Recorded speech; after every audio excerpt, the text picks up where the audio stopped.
all of these compliments, my first impression is that I thought that they must be talking about somebody else.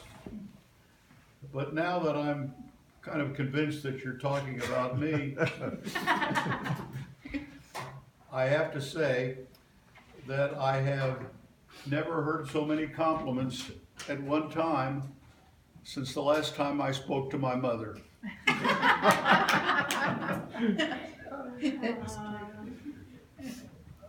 In all seriousness, I'd like to take this occasion to talk a little bit about our family history and our family traditions. In order to do that, I really need to talk about two men who I believe, without question, were the patriarchs of our family. These two men are my father, David Swartzman, and Lee's dad, Harry Endlich. There is much to be admired about these men. I believe that they set the tone for what is good, strong, and enduring in our family.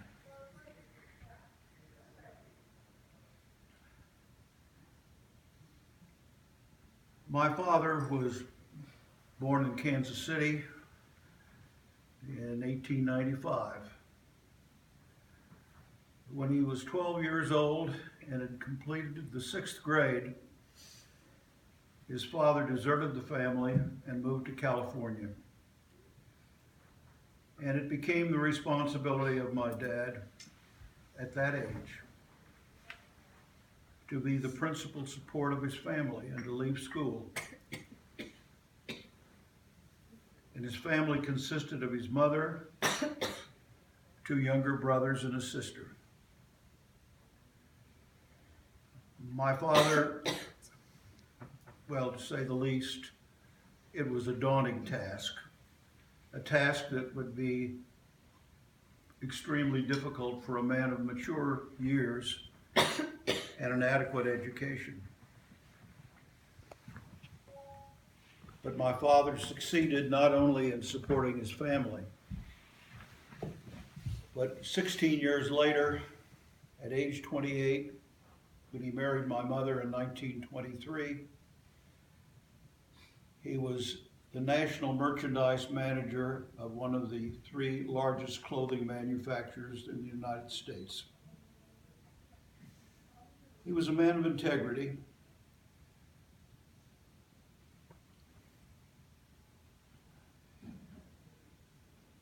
He could deal with adversity and success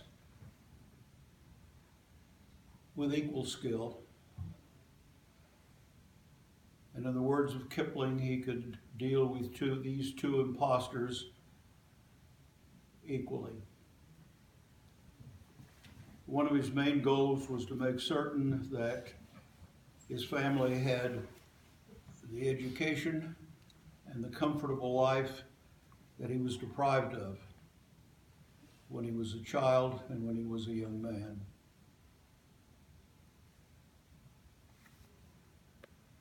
His principal characteristic, I would say, was his pacifistic nature.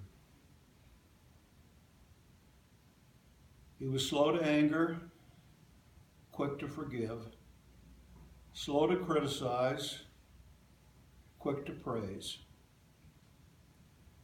His main hobbies were bridge and golf, which have been a kind of become a family tradition.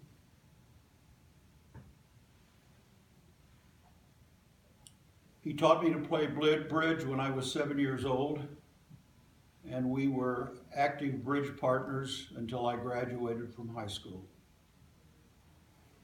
I went on to graduate with high honors from both Harvard and Yale, and practiced law in Kansas City with reasonable success for over 40 years. And yet I can say in all candor, and with a mixture of humility and pride, that my father, with a sixth grade formal education and an advanced degree in what he called the School of Hard Knocks, was my superior in both basic intellect and in the exercise on a consistent basis of good judgment. And then there was the other patriarch of our family, Lee's dad, Harry Endlich. Harry was my father-in-law for almost 30 years. And if I were to evaluate him, I would say in simple terms that he was a rare jewel of a human being. Harry was born in New York in 1890. 1887. He had a large and a relatively poor family. He had no financial backing. He had a limited education, and his stature never grew to beyond 5 feet. Any rational person would say that the odds were long that he could even survive, let alone have a successful life. But in truth, it didn't matter.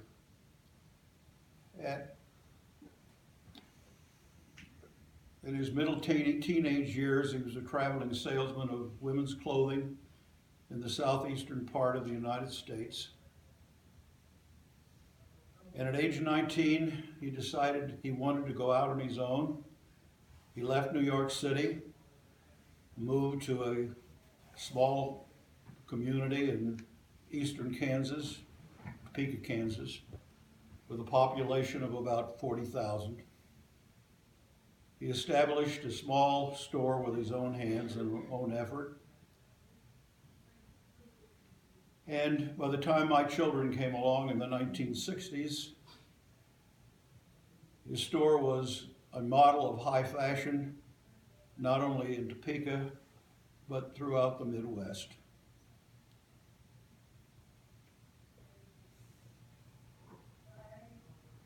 And Harry at that time was a millionaire, a rare situation in those days, and one of the most honored and respected men in his adopted city. Harry had a special relationship with his oldest grandson, my son, Steve. It was a relationship which, despite the fact that there was an age gap of almost 77 years, that the two of them had feelings for each other that almost reached the level of mutual reverence. When Steve was 18 and a freshman at Harvard, he wrote an essay which depicted his grandfather's life, and in particular, his philosophy of life. I'd like to read a few quotes from that essay.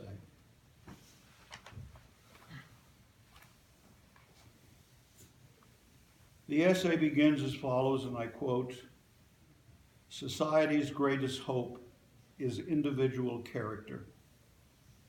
Every society relies on special individuals to give it meaning and substance. There are men who give hope to our daily lives and serve as an example of the unlimited potential of human life. There are individuals who are famous and set apart for deeds and accomplishments that have affected entire peoples or nations.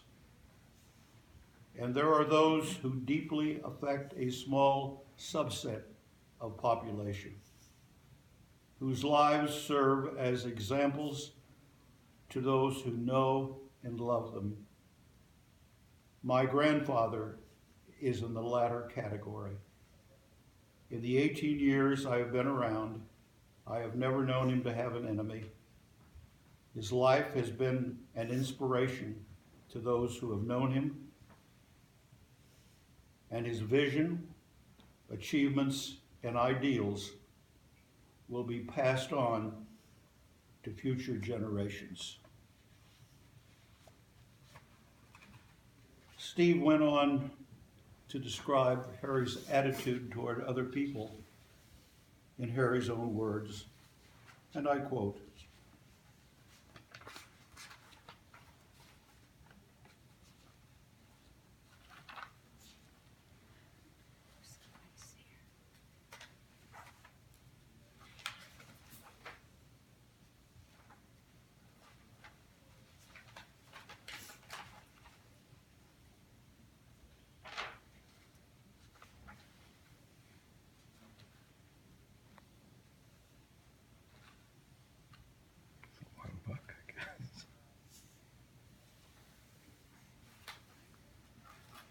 takes me a while to find what to quote.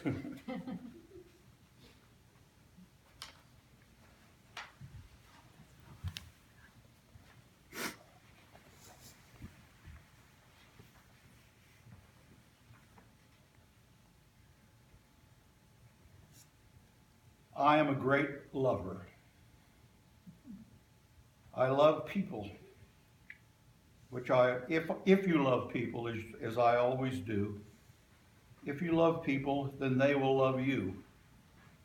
If you're good to people, they will be good to you. I never crab, fight, or criticize anyone. I can see the faults in you, but I won't criticize you. Everybody's different, you see. So I'll be nice to you, and you'll be nice to me. Steve goes on to say the following.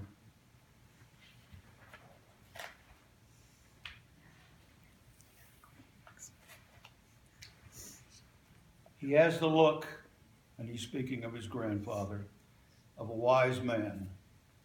A sharp 95-year-old man sitting up in his chair and looking you straight in the eye is a pretty impressive sight. Wisdom comes with age to those that welcome it, and he has clearly welcomed it.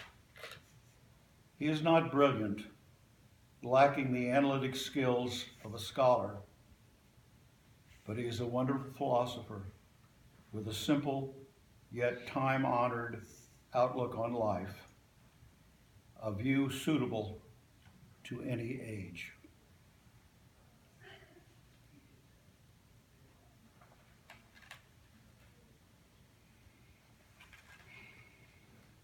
The essay concludes. Tough-minded, hard-working, ambitious, and adventurous, my grandfather has thrived. Yet he has what so many who succeed lack: integrity, respect for others, and a general love of people. He is a model we all at times strive to emulate. A self-made man who made it not at the expense of others, who sought to attain his ideals and met them, who made something unique and wonderful out of nothing.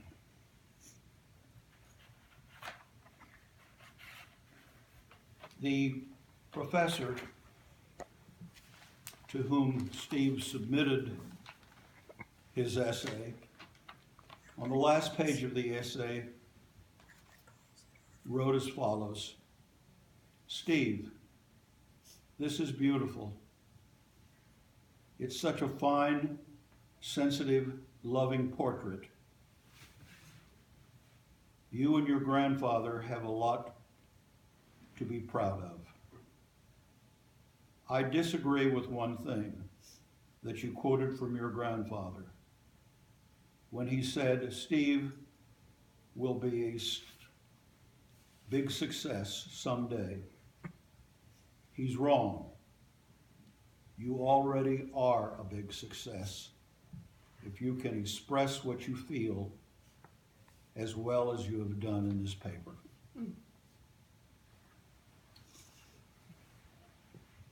I might add, by the way, that Harry Enlick and my father were great friends. They had lunch together at the same restaurant in Topeka, Kansas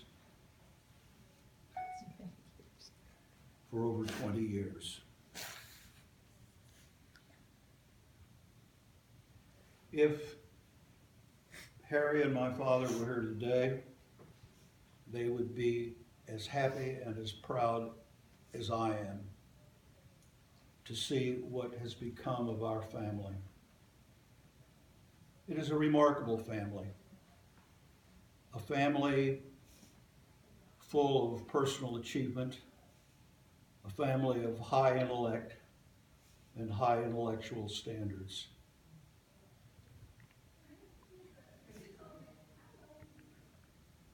And perhaps more significant, it is a family, the members of whom care for each other, love and admire each other, and express that affection in myriads of ways. I want to thank all of you for being here. More significantly, I want to thank each of you, and in particular, my wife Sharon, my 3 children, Susan, Steve, and Julie, and my 7 grandchildren, for the love, support, kindness, and loyalty that they have shown to me over the years. It is a debt that I can never fully repay. I'm sure that some of you probably have a question as to what I think of my own future at the age of 90. And it's a difficult question. But I can say this: I have led a very fortunate life, mainly from the help and support of others. And I can also say that perhaps above everything, I love life. I love the people that I've known, the family that I have. And if you ask what I think about as to the future, I can say that sometimes I feel, as I do tonight, happiness and joy that I think will never end. And then there are other times, perhaps more realistically speaking, when I feel like the man who jumped from a 10-story building as he was catapulting down through the 5th floor. He spoke to a man that was gazing at him through an open window. "Don't worry," he said. "I'm not dead yet." Thank you all.